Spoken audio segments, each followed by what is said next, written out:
España, la ciudad Murcia, en el 4 de abril del 2000.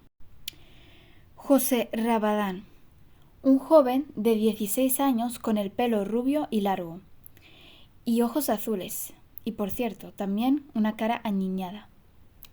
Fue arrestado por haber asesinado a sus padres y a su hermana, de tan solo 9 años, y que sufría de una enfermedad, síndrome de Down.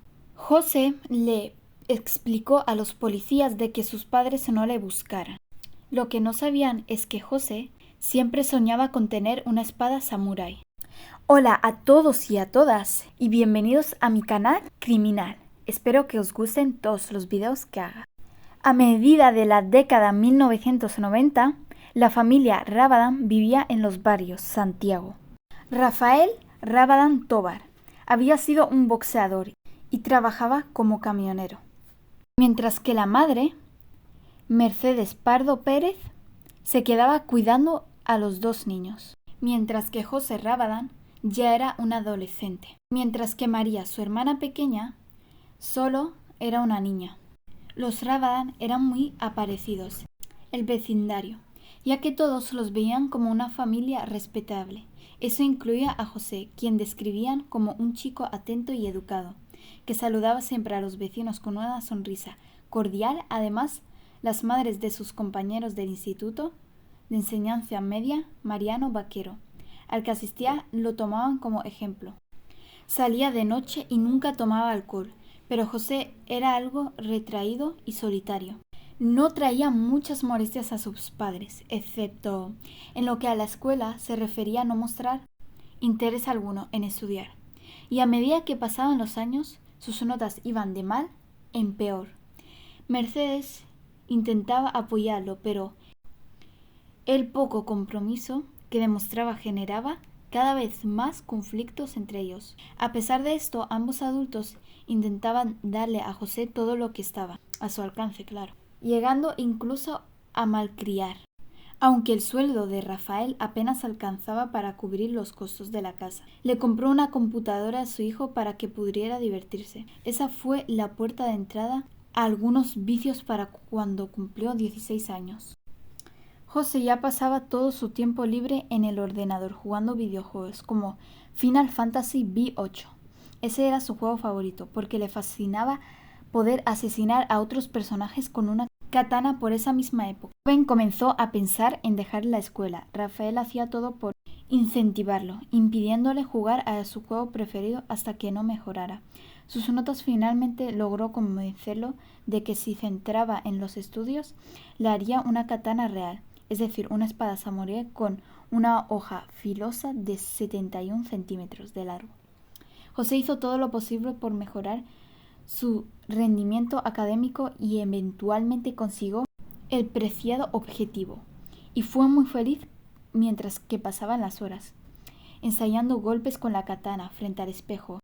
Paralelamente comenzó a asistir a clases de karate, las cuales se sumaron a su pasión por el gimnasio y las pesas, pero lo que a José le gustaba del deporte no era tanto la disciplina, sino más bien el hecho de pensar que podía utilizar sus habilidades para la violencia.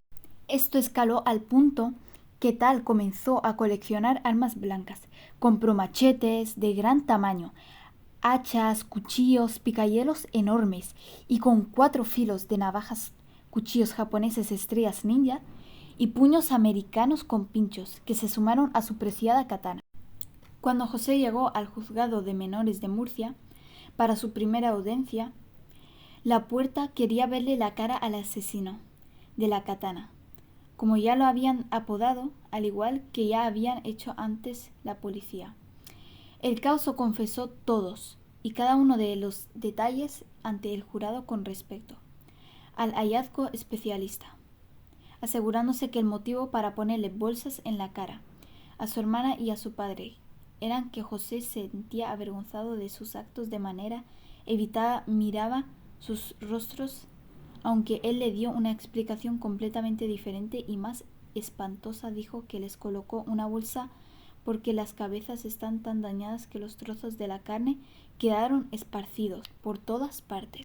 A pesar de que José ya había confesado la defensa, intentó rebajar su condena. Para esto presentó un informe psiquiátrico llevando a cabo tras el triple asesinato constató que el causa padecía un grave trastorno mixto de personalidad con rasgos esquizofrénicos, narcisistas, antisociales y sadíacos. A juicio de los especialistas, eso disminuyeron levemente su capacidad de comprensión emocional, claro. De las consecuencias de sus actos, los propios médicos aconsejaban que daban su peligrosidad potencial en una institución psiquiátrica penitenciaria para tratar sus problemas mentales y rehabilitarse socialmente. Además, los psiquiátricos de la defensa García Andrade y Demetrio García consideraron que el diagnóstico de José era un psicopis epiléptica idiopática, con un conjuro de factores que le provocaron una invasión de realidad. Con esto, habría derivado en que el joven no hubiera controlado sus actos durante el crimen por su parte. Él también, el director Celorio, confirmó que pese a padecer epilepsia, José habría sido víctima de una mezcla de confusión y arrebato. Opinaban que al joven le había salido barato asesinar a su familia.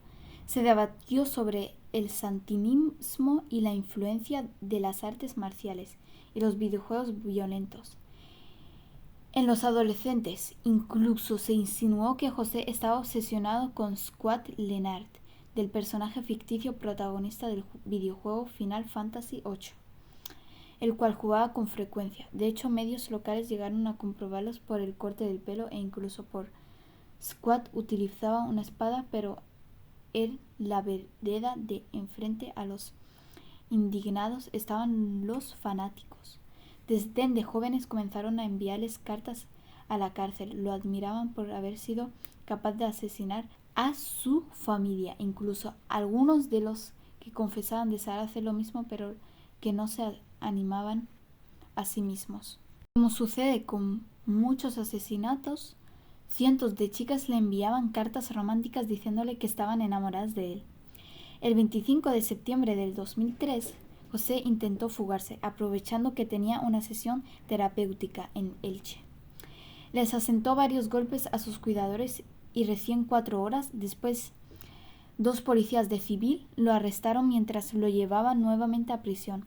José les gritaba que la próxima vez tendría que pegarle 2 tiros para atraparlo. Inesperadamente, luego de ese incidente, la conducta de cárcel mejoró, si bien cortó relación con él.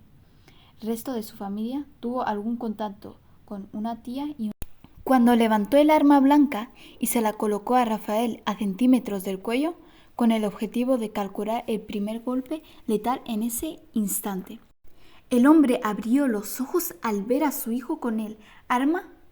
Intentó protegerse con las manos, pero José fue más rápido y le seccionó 3 dedos. Luego agitó la katana para asestar un segundo golpe en el cuello. A Rafael no le dio tiempo a gritar. Mientras, después de rato, José caminó hasta la habitación de su hermano y asesinó a su madre, que no llegó a despertarse. Y por ende a reacción, solo restaba la pequeña, que se despertó y comenzó a gritar horrorizada, suplicándole a su hermano que no le hiciera nada. Dudó unos segundos, pero finalmente decidió hacer lo mismo que hizo con sus padres. Le dio un golpe tan fuerte que rompió la hoja de la katana. No sabía si en serio se habían muerto. Entonces cogió unos machetes y se los clavó para un toque final.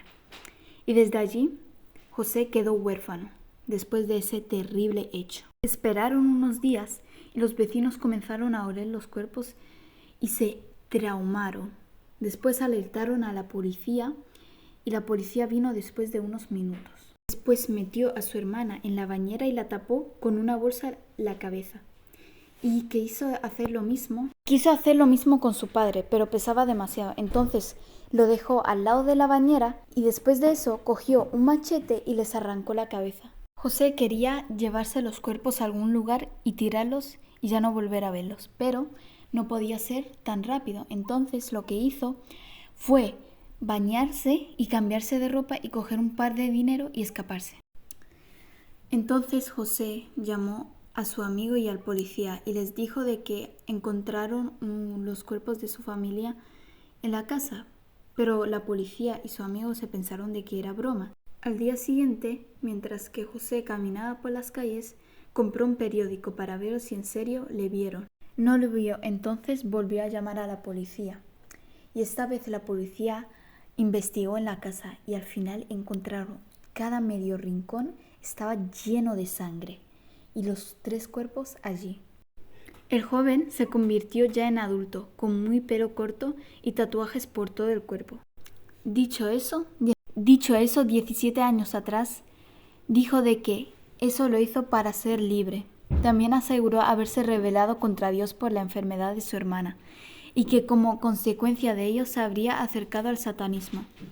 También habló de los 2 libros que los investigadores encontraron en su habitación y reveló que a partir de ese momento empezó a escuchar Marilyn Manson. Hasta aquí termina el misterio. Denle un like y suscribiros. ¡Chao!